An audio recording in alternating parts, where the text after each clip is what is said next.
Hey guys! Welcome back to our vlog. It's our 5th day here in Midilien, Cebu, guys. And now we are going to Sadagat Beach Camp. It's a beach camp, guys, in Kawit, Midilien. Nakapunta na kami dun before, pero mga 3 years ago pa. So mag-chill tayo dun, guys. Yay! We're going to the beach! Naghahanap kasi talaga kami ng dagat, guys. Wala kaming baon. Kung ano lang yung mana namin doon. It's actually 1:30. 1:30 na din naman. And hindi din naman kami magtatagal doon. Chill lang. Meron silang mga tables and chairs worth 400 daw. Tapos 100 each yung entrance. Let's go. Guys, this is the proper of Midilien. Medyo maliit lang talaga siya na town.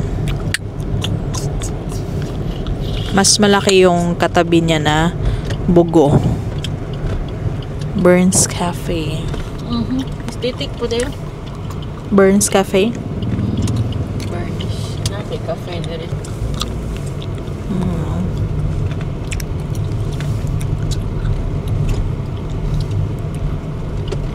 Midilien.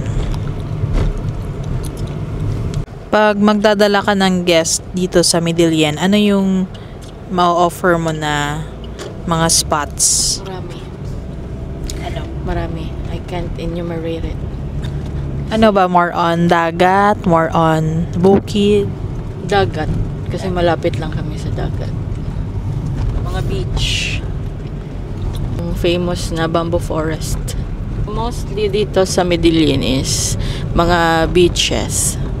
Mga beach resorts talaga. Actually, yung dito sa north, guys, maganda yung sand dito. Tapos magaganda yung dagat nila.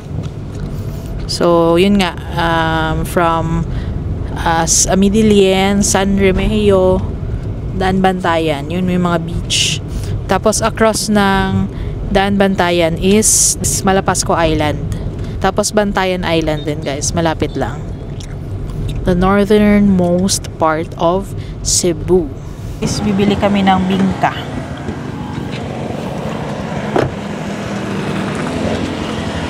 Ilang bingka na eh? 50, ma'am. 50? Ma'am. Kanila? Ano, init? Ano may init kaayo, ma'am? Init-init pa. Ilang putos na eh? 50. 50 pesos. Init pa yan? Hindi na kaayo ko, no. Buwa lang na eh. Kosa lang ah. Bingka, may puto, may bingka. Tara na yun. Salang ah. Salamat. Bingka. Masarap to, guys. Tapos dito siya niluluto.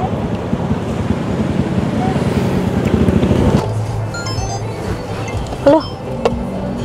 We're going sa dagat. Salamat lang. Sa dagat nga araw.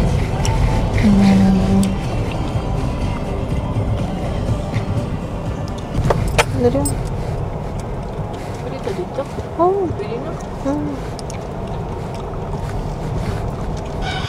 This is the entrance to sa dagat.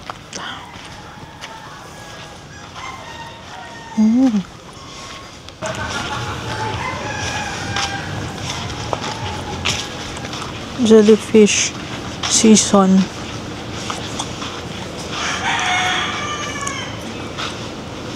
Pay camp fees here. Reservation, ma'am. Wala. Wala. Days lang? Oo. 100 per head, ma'am. Then table 400. Daan. Wala na lang 1K. Thank you. Mag-usap ka?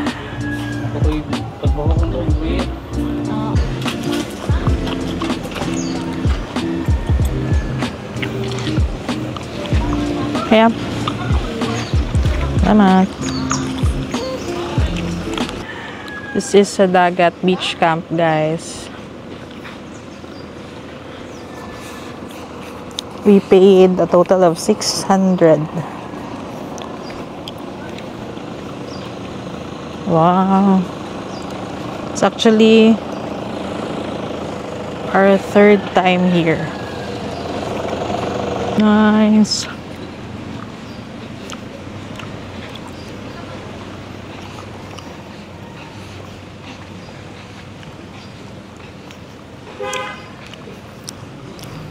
These are the tables and chairs, guys, na 400.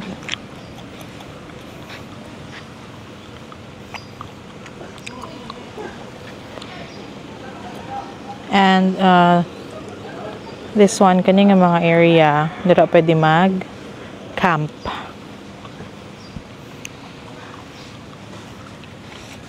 Wow! Very nice view.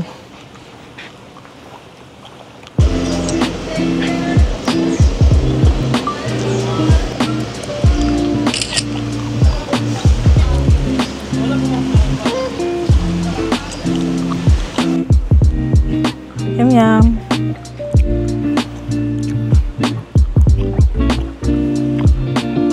Guys, gusto ko sana maligo. Kaso low tide pala. Kaninang morning daw yung high tide. Medyo yun, low tide. Tapos may nakalagay kasi doon sa entrance na jellyfish season daw. Takot ako sa jellyfish, guys. So, baka hindi na lang ako maligo.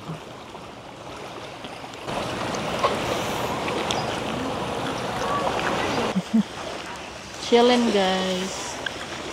Chillin sa dagat.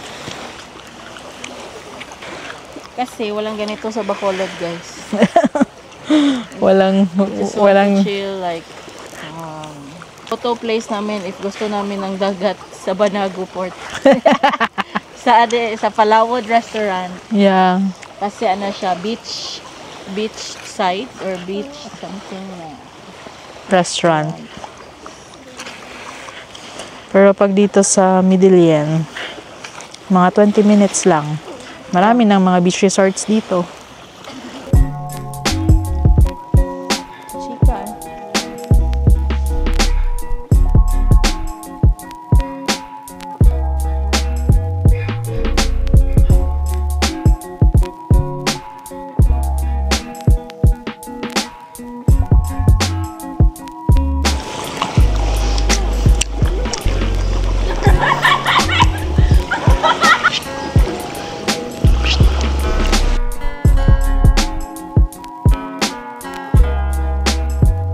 Guys, gusto ko talaga sana maligo sa beach, kaya lang pa low tide na din. So, mag-chill na lang kami dito. So, ito si MMO. Kahiga lang siya dyan. Sarap matulog dito, guys. Ang sarap ng hangin dito sa dagat. So, baka maghanap na lang ako ng coffee kasi hindi pa ako nakaka-coffee, guys, for like 3rd day na ngayon. So, may coffee kasi sila dito. Ito yung bar nila, oh. Yan. So, mag-inquire ako dyan if may coffee. Nakakaano yung hangin. Nakakapaantok. Sarap matulog dito.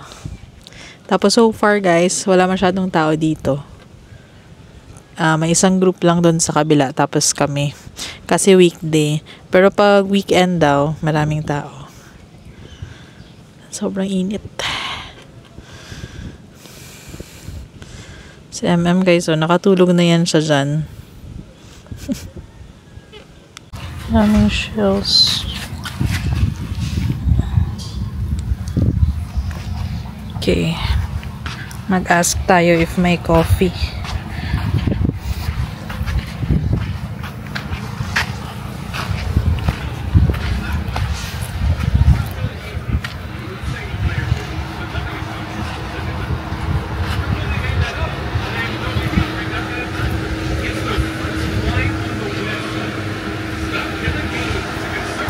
Sir, na may coffee?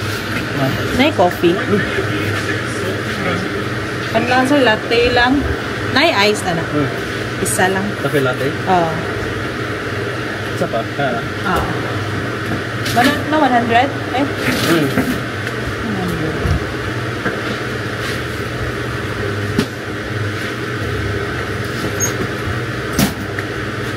Kamata na siya. She's awake.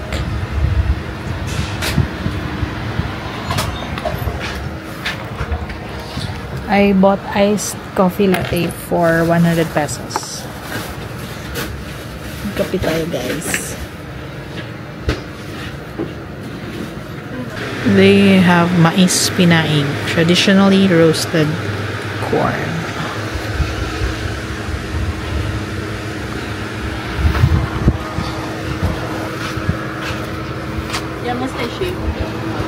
No. Guys, bumili kami ng coffee, yung iced cafe latte. Medyo on the milkier side siya. Iced coffee para sa mainit na panahon.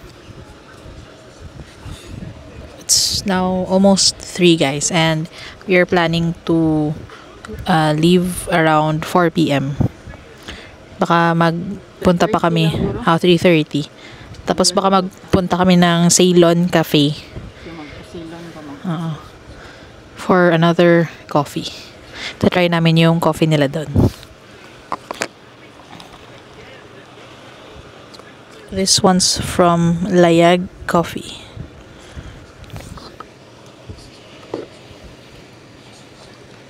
Medyo on the milkier side lang talaga siya as you can see sa color ng coffee.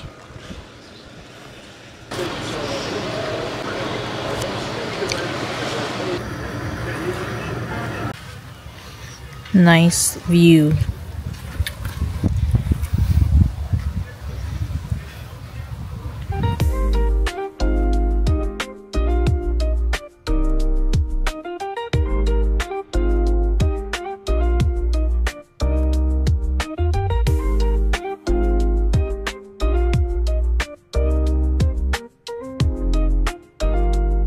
Guys, it's almost 3:30 and we're going. We're going because magkakape pa kami sa Ceylon. Ceylon. So far, guys, yung nabayaran namin dito, yun, 100 each for the entrance and then 400 for the table and chairs. Ito yung tables and chairs. Yeah. So it can occupy up to siguro 6 or 8. Yeah, ito siya. If maliit lang. So, need talaga, guys, mag-rent ng tables and chairs pag day use. Tapos, pag kakamp naman kayo dito, meron yan sila. Then, I think mas better if nagpa-reserve Oo, kayo. pati dun sa kabila. Just check, guys, their Facebook account sa Dagat Beach Camp. Nandun yung mga rates ng kanilang amenities and if mag-overnight kayo dito. You book ahead, guys, or make a reservation. Kasi maraming tao para dito. Para makakuha kayo ng slots. Especially if balak nyo pumunta dito na weekend and yung mga peak seasons. Yes. We're going na, guys. So, next stop namin is Ceylon Cafe. Doon lang din sa, malapit sa proper ng Middelyan. Okay. So, itong kawit pala, guys, ano siya, nakalinyada talaga siya, mga beach resorts dito. So, nadaanan namin kanina yung Acropora, yung Yurag, no? Yurag, Paradiso. Sa Paradiso. Maraming resorts, actually. Oo. Maraming resorts dito. Tapos, ano lang yan siya, nakahilera lang. As you can see there, yan. Iba't ibang resort yan siya. Kakape muna kami. It's now, 3:30 na. Bye! Guys, ito pala yung kanilang rates. Parka Glamping, 1.5. Grande Glamping, 1.8. Parka Plus, 2.5. They use 100 per person. Tapos, if own tent, car camping, motor camping. Tapos, Casco Camper. This is Barangay Kawit. Ano yung Barangay Kawit yan? Ay.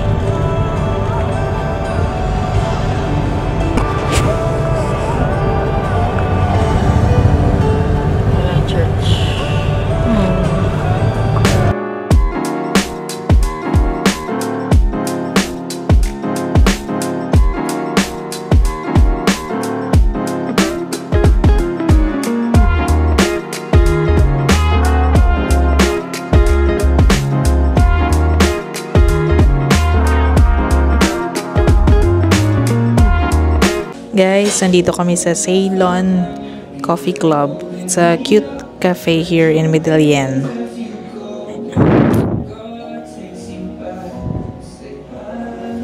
So, you ordered hot cafe latte tapos si iced white chocolate mocha. Chill na muna kami dito.